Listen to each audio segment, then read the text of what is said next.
Thank you very much. In a nutshell, what brought us here is still the same injustice that is consuming us in this land of Nigeria. We are victims.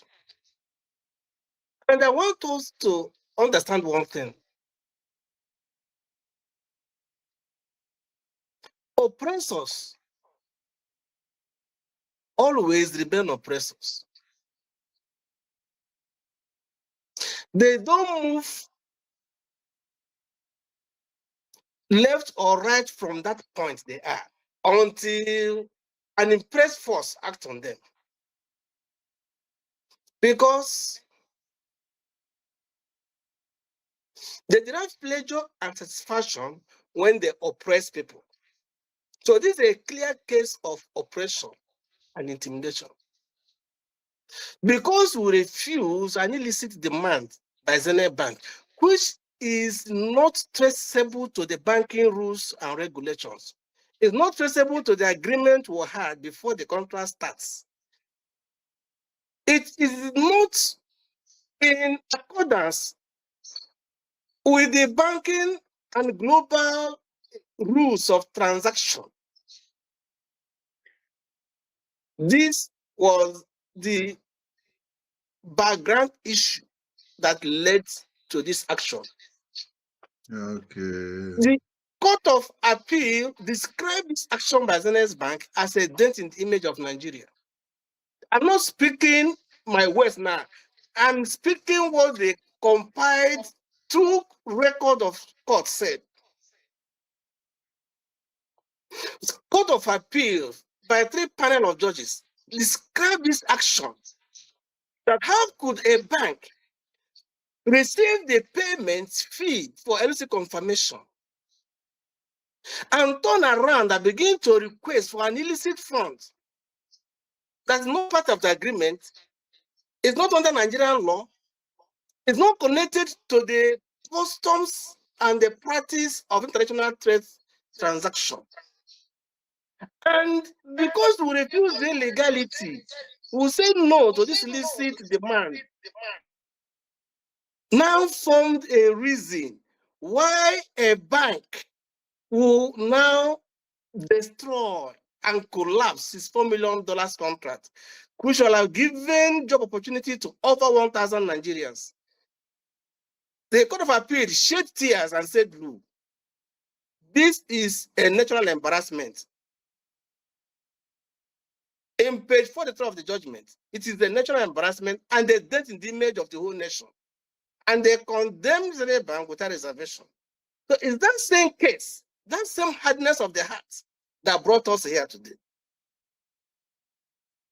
We have done everything possible for Zenith Bank to do the needful, because we are not accusing the bank for anything. It's not accusation. These are facts backed by documentary evidence, certified by the court. It's not that Emeka is talking, or somebody is talking. No. What we are saying here now, the information I'm giving to you is what is written, because you can't change it. It's already in writing, in black and white. We have gone past the stage of, come and give a complaint. Let's hear from this other side. No, we'll pass that stage. We'll go to a stage where the court took everything on record.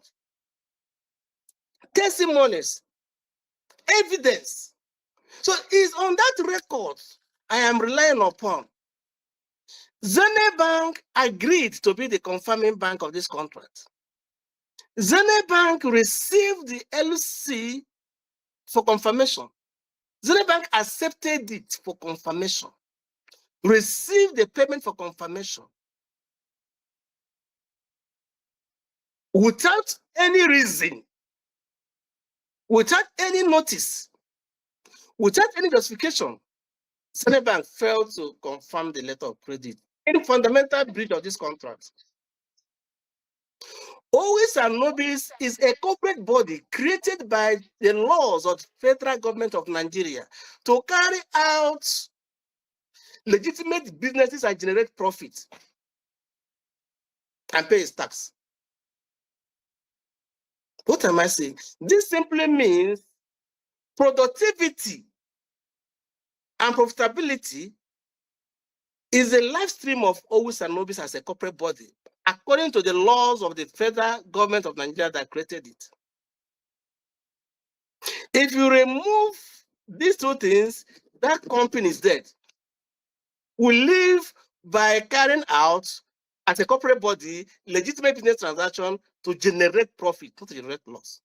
This life is what Zenith Bank similarly colluded with judges to snip off from us, to take away this life of Owis and Nobis as corporate body against the laws of the Federal Republic of Nigeria. The question that the bank refused to answer, and the 4 judges, which they don't want the world to hear, is one. Why did you enter into that contract as a confirming bank when you know you're not going to confirm? 2, when you received the LC, why did you accept it and endorse it for confirmation when you know you're not going to confirm? And why do you receive payment for the confirmation when you know you're not going to do the job? Then, furthermore, even when you receive the fund and the LC is with you and you didn't want to continue, the contract terms gives you the right to say, please, I am not interested again, I can't continue. They call it according to the contract terms, it's called notice of breach. He said, look, if you will allow me to continue this contract, I'm going to breach it too. Please, I cannot continue. It is allowed so that the contract terms that makes the bank, the confirming bank, will be changed and amended. And a new bank now will now be brought in as a new confirming party to take over the place. So why didn't you adopt any of these methods to prevent that breach? Zenith Bank has refused to answer this question. Throughout the record, there are 2 volumes of compiled record of Supreme Court. Volume 1 is over 600 pages. Another one, over 800 and something pages. From the beginning to the end, there was no answer to this question. So the bank was mute. Why did you disconnect and disable his transaction? Yes. Now I want to ask you some questions. Okay. The 4 judges in question, Yes. are they still in Supreme Court? Yes, they are still in Supreme Court. Do you have their There are names? 5 of them. There are 5 in the panel. The panel split into 2. The 4 found the majority. The other judge said no, he cannot stand forever. The dissenting judge took the courage and stood tall, indicting the other judges with a language that's not common in legal or judicial terms. The judge did not say that the other judges erred. No. It's not issue of erring. It did not say that they misconceived. They didn't say that. It did not say they did not understand. No. The judge came straight to the point and accused his fellow judges in the same panel that they are sweeping justice under the carpet and is not allowed.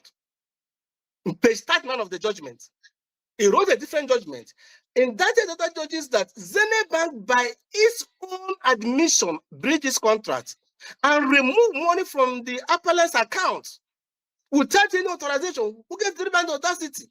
The judge went further in his own judgment to accuse the other judges that, look, this case is in record. You can't go outside the record. It is under documentary evidence that Zenith Bank breached this contract maliciously without any reason. Zenith Bank admitted it breached without any reason. The uniform customs and practice that regulates the transaction showed clearly in the record of Supreme Court that Zenith Bank breached it without any reason. The findings of the courts, of the judges in the Court of Appeal clearly show that Zenith Bank breached this contract maliciously, making them those oppressed, no reason given ever. Till today, Zenith Bank has not told the world why it breached this contract, why it removed money from my account. So that was the judgment of the dissenting judge. And this is where the other four had a problem.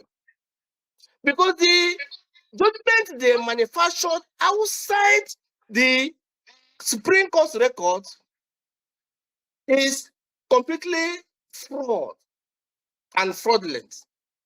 And that judgment is not known by Supreme Court by its record. Why? Because that judgment is not traceable to the record of Supreme Court. The rulings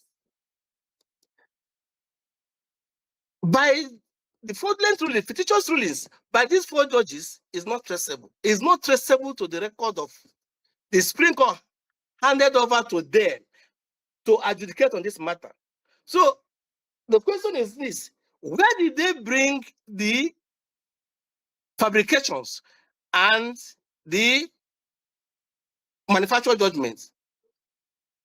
Because they wrote another contract. In that contract they wrote, Zenith Bank was not the party.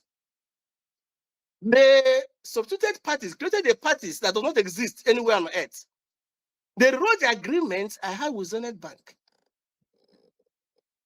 That agreement they rewrote, they now changed Zenith Bank, transformed Zenith Bank from being a Nigerian bank to a Chinese bank. And Zenith Bank never said anywhere on the record compiled by Supreme Court that he is the Industrial and Commercial Bank of China. There was no thing like that. Zenith Bank never made such statement. Zenith Bank rather told the court under oath, that look, I am Zenith, this is Zenith Bank, Nigerian PLC.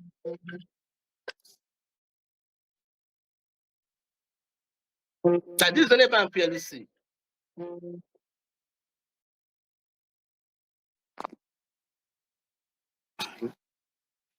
Zenith Bank told the court orally and in writing that is a party and is a confirming party of the contract. Documentary evidence showed that Zenith Bank is the confirming party of that contract to confirm the LLC. The UCP rules that govern that contract show that Zenith Bank is that. Findings by the judges show that Zenith Bank is the confirming bank and the party. The appellant, that's always an obvious statement in writing. That is the appellant statement, statement of fact, and then the appellant's argument show that Zenith Bank is a party and the confirming bank. Now, these four judges colluded due to corruption and then formed like a rescue team for Zenith Bank, fabricated the judgment outside the court record and then said that Zenith Bank was not a party. So how is that possible? How is that against the admission by Zenith Bank itself under oath? Both orally, you know. So this is how obvious the injustice is. That's what made the other judge stood out and then indicted them. So Zenith Bank, because an oppressor always believes he will get away with his oppression. That's why they are using the judges to oppress me, intimidate me, humiliate me on fundamental rights given to me by, as a company, by the laws of Federal Republic of Nigeria.